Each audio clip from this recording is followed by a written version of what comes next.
नमस्कार दोस्तों, चलिए जानते हैं मध्य प्रदेश के तमाम बड़ी खबरों को केवल 5 मिनट में। लेकिन उससे पहले आप ये वीडियो कहां से देख रहे हैं हमें कमेंट बॉक्स में जरूर बताएं। साथ ही वीडियो को लाइक करके चैनल को सब्सक्राइब जरूर कर दें। सुबह 9 बजे से शाम 5 बजे के बीच खूब बिजली जलाओ, 20% की छूट पाओ। बिजली कंपनी उक्त सुविधा स्मार्ट मीटर वाले उपभोक्ताओं को प्रदान कर रही है। रतलाम शहर में अभी तक 61,000 से अधिक घरेलू उपभोक्ताओं को इसका लाभ मिला है। उन्हें 36 लाख से अधिक की राशि की छूट मिली है। शहर में सभी वर्ग के मिलाकर कुल 94,000 से अधिक बिजली उपभोक्ता है। राजमाता विजया राजे सिंधिया कृषि विश्वविद्यालय में आयोजित 3 दिवसीय 64वीं अखिल भारतीय गेहूं एवं जौ अनुसंधान कार्यकर्ता गोष्ठी का समापन समारोह आयोजित किया गया। कार्यशाला के समापन समारोह की अध्यक्षता भारतीय कृषि अनुसंधान परिषद नई दिल्ली में सहायक महानिदेशक FFC डॉ SK प्रधान ने की और सह अध्यक्षता भारतीय गेहूं एवं जौ अनुसंधान संस्थान के निदेशक डॉ रतन तिवारी ने की।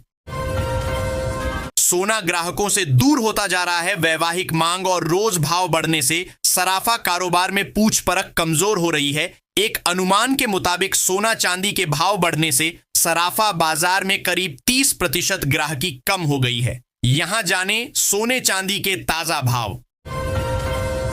मध्य प्रदेश के उमरिया जिले के मानपुर नगर परिषद के वार्ड 15 हनचौरा के लोग आज भी सड़क, पानी और शिक्षा जैसी बुनियादी सुविधाओं से वंचित हैं। यहां की बदहाल हालत के कारण युवाओं की शादियां तक अटक रही हैं।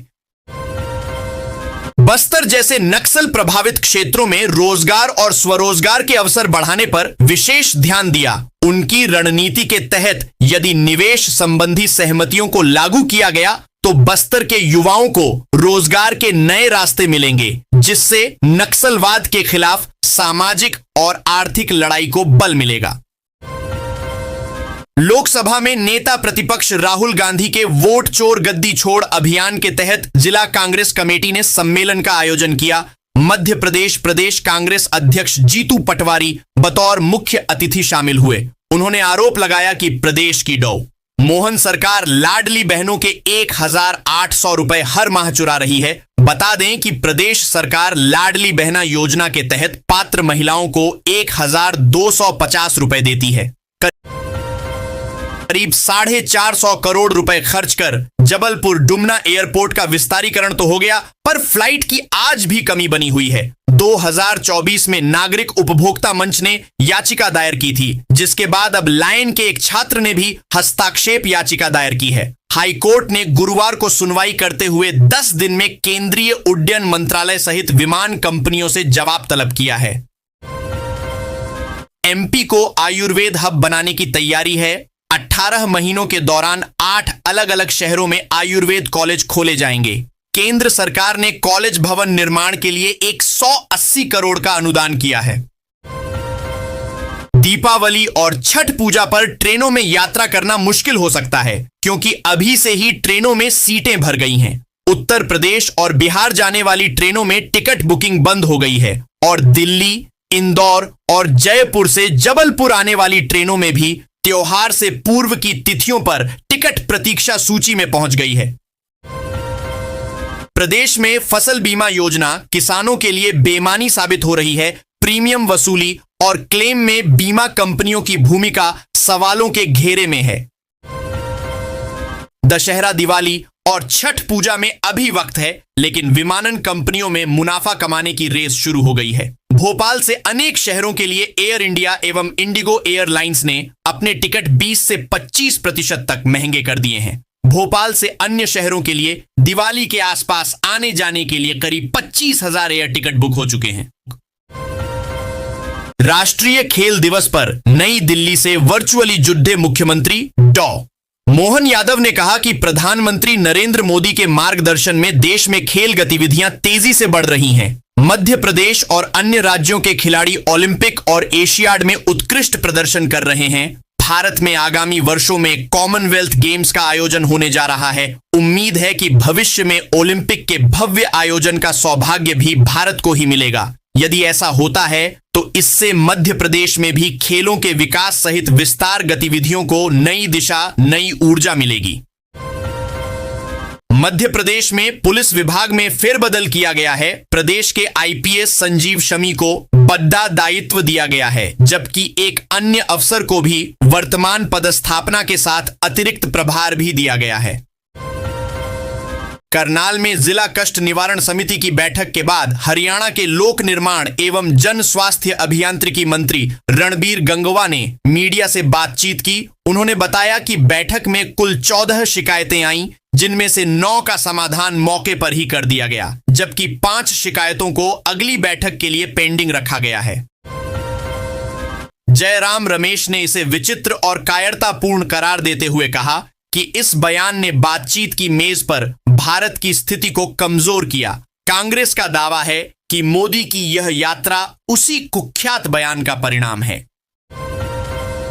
देश के जाने माने कथावाचक और बागेश्वर धाम के पीठाधीश्वर धीरेंद्र शास्त्री इन दिनों महाराष्ट्र के मुंबई में बागेश्वर बालाजी सनातन मठ में गणेश उत्सव मना रहे हैं। बीते दिनों जगत गुरु रामभद्राचार्य द्वारा प्रेमानंद महाराज पर टिप्पणी के मामले में बाबा बागेश्वर ने एंट्री की थी, तो अब धीरेंद्र शास्त्री ने एक बार फिर बड़ा बयान देकर खलबली मचा दी है। इस बार बयान साधु, संतों, शंकराचार्यों, धर्माचार्यों को लेकर दिया है। धीरेंद्र शास्त्री ने मुंबई के मंच से साधु संत समाज को नसीहत दी। दिल्ली में आम लोगों को इलाज के लिए अब दूर दूर के बड़े अस्पतालों में भागना नहीं पड़ेगा। राजधानी की मुख्यमंत्री रेखा गुप्ता ने 29 अगस्त को ऐलान किया कि अब हर महीने करीब 100 आयुष्मान आरोग्य मंदिर खोले जाएंगे। इसका मकसद है कि लोगों को उनके घर के पास ही इलाज की बुनियादी सुविधाएं मिलें और सरकारी अस्पतालों पर दबाव कम हो। अमेरिका का 50% टैरिफ और भारत सरकार की 0 इंपोर्ट ड्यूटी ने एमपी के कपास व टेक्सटाइल्स उद्योग पर दोहरी मार कर दी है। किसान उद्योगपति अब नए बाजार की तलाश में हैं। मध्य प्रदेश में सड़क कनेक्टिविटी का बड़ा अपग्रेड होने जा रहा है। नए ग्रीनफील्ड 4 लेन के साथ कई अहम हाईवे प्रोजेक्ट्स को तेज रफ्तार मिलेगी, जिससे विकास और यात्रा दोनों आसान होंगे। छतरपुर ग्राम पंचायत कौथेहा के अंतर्गत जन शिक्षा केंद्र महायावा के शासकीय प्राथमिक विद्यालय ठकुराइन पुरवा में शिक्षा व्यवस्था बदहाल हो चुकी है। करीब 1 साल पहले खस्ताहाल बिल्डिंग को जमींदोज कर दिया गया था, लेकिन आज तक नई बिल्डिंग का निर्माण नहीं हो सका। सूत्रों के मुताबिक 1 सप्ताह के भीतर दोनों ही विभागों को नए मुखिया मिल जाएंगे। साथ में प्रदेश के अंदर एक बड़ी प्रशासनिक सर्जरी भी प्रस्तावित है, जिसमें उन अफसरों का नाम है जिनका नाम बार बार विवादों से जुड़ रहा है। तो कुछ के खिलाफ गंभीर शिकायतें हैं, जबकि ऐसे अफसरों को भी हटाया जाना प्रस्तावित है जो तय मापदंड के गति नहीं दे पा रहे हैं।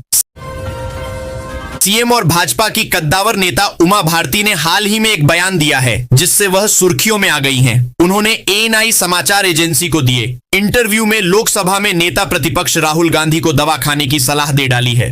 अब आइए जानते हैं कि क्यों उमा भारती ने दवा खाने की सलाह दी है।